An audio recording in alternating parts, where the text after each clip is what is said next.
एक अदालत में दूध का दूध पानी का पानी। कभी ऐसा होता किसी ने दिया नहीं। आज भी मैं कहता हूँ मैं हिंदू हूँ, मैंने हिंदुत्व कभी छोड़ा नहीं है और ना ही छोड़ूंगा। जिम्मेदार तो मतलब शिवसेना ही उद्धव ठाकरे जी और संजय राउत जी इसके लिए जिम्मेदार है। एक एक्सपेरिमेंट किया जो फेल हो गया, चलो दूसरा करते हैं। मेरे मन में जो आता है वो मैं बोल देता हूँ। ये बदली हुई मुंबई जो आज दिख रही है, 25 साल में उद्धव जी ने कुछ नहीं किया।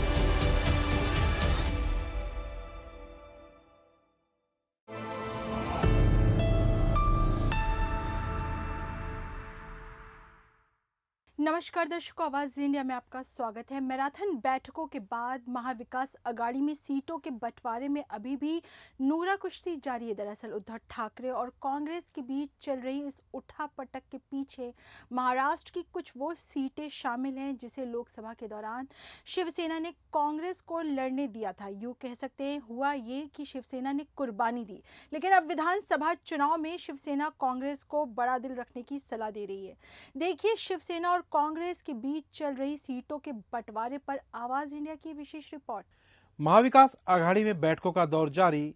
दिल्ली आलाकमान राहुल गांधी तक पहुंची बात, फिर भी महाविकास आघाड़ी में सीटों के बंटवारे की उलझन है बरकरार। आइए आपको बताते हैं कि क्यों आघाड़ी में शामिल कांग्रेस और शिवसेना के बीच अभी तक बंटवारे का मसला फंसा हुआ है। पहले बात करते हैं विदर्भ सीटों को लेकर, जिसको लेकर आघाड़ी में दरार बढ़ी और सीट बंटवारे की तस्वीर सामने नहीं आ सकी। लोकसभा चुनाव के दौरान शिवसेना उद्धव ठाकरे गुट ने अपनी रामटेक और अमरावती की सीटें कांग्रेस को दी थी। इसलिए शिवसेना ठाकरे गुट विधानसभा चुनाव में ज्यादा सीटों की मांग कर रही है।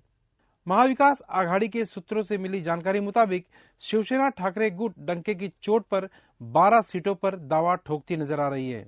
शिवसेना ठाकरे गुट का कहना है कि इन 12 सीटों पर हमने इसलिए अपनी मांग रखी है क्योंकि महाविकास आघाड़ी से कोई भी मौजूदा विधायक संबंधित सीटों पर नहीं है।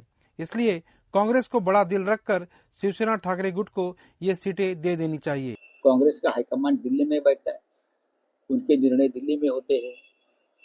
तो भारतीय जनता पार्टी के नेता या हमारे यहाँ के शिंदे गुट के नेता, उनके भी बॉसेस दिल्ली में है, तो जिनकी हाईकमान दिल्ली में, उनको बार बार दिल्ली में जाना पड़ता है। उसमें अभी हम क्या बोल सकते हैं। लेकिन मुझे लगता है कि कोई ज्यादा मतभेद नहीं रहेंगे और हम लोग एक साथ बैठकर निर्णय करेंगे। बात कुर्बानी की नहीं, बात देश हित की और महाराष्ट्र हित की। अगर कुर्बानी की बात कही तो सिर्फ अमरावती और रामटेक नहीं, तो कोल्हापुर भी उसमें आता है। कोल्हापुर में हमारी वहाँ उस वक्त हमारे सांसद थे, हमारी सिटिंग सीट थी। अमरावती भी लगभग हमारी सिटिंग सीट थी, रामटेक हमारी सिटिंग सीट। तो जरूर हमने बड़ा दिल दिखाया क्योंकि हमें संविधान के दुश्मनों का पराभव करना था, उनको हराना था। और आज महाराष्ट्र में एक भ्रष्ट सरकार को, एक घटनाबाज संविधान के खिलाफ काम करने वाले सरकार को हमको नीचे उतारना है। उद्धव ठाकरे की शिवसेना और कांग्रेस में विदर्भ की किन किन सीटों पर विवाद है जिसका समाधान नहीं हो रहा है, उस पर एक नजर डालते हैं। पहली सीट गढ़चिरौली के अरमोरी विधानसभा क्षेत्र की है, जहां पर कृष्णा गजबे विधायक हैं बीजेपी से। दूसरी भी सीट जो है वो गढ़चिरौली की है, जहां पर देवराल होली बीजेपी के विधायक हैं वर्तमान में। तीसरी सीट गोंदिया की है, जहां पर एक निर्दलीय विधायक है जिनका नाम विनोद अग्रवाल है। भंडारा की चौथी सीट है, जहां पर निर्दलीय विधायक नरेंद्र भोंडेकर हैं। चौथी सीट चंद्रपुर के चिमूर की है, जहां पे बीजेपी के कीर्ति कुमार भांगड़िया विधायक है। छठी सीट चंद्रपुर के बल्लारपुर की है, जिस पर वर्तमान में बीजेपी के विधायक सुधीर मुंगट्टीवार हैं। छठी चंद्रपुर की सीट दूसरी है, जिसमें एक निर्दलीय विधायक हैं जिनका नाम किशोर जोरगेवार है। आठवीं जो सीट है वो नागपुर के रामटेक की है, जिस पर निर्दलीय आशीष जायसवाल विधायक हैं। ये शिवसेना शिंदे गुट को अपना समर्थन देते हैं। 9वीं जो सीट है वो कमाटीपुरा की सीट है। वर्तमान में बीजेपी के जो विधायक हैं टेकचंद सावरकर, वो यहाँ पर वर्तमान में विधायक हैं। 10वीं जो सीट है वो दक्षिण नागपुर की है। यहाँ पर बीजेपी से वर्तमान में विधायक जो हैं वो मोहन मते हैं। 11वीं जो सीट है अहेरी की सीट है।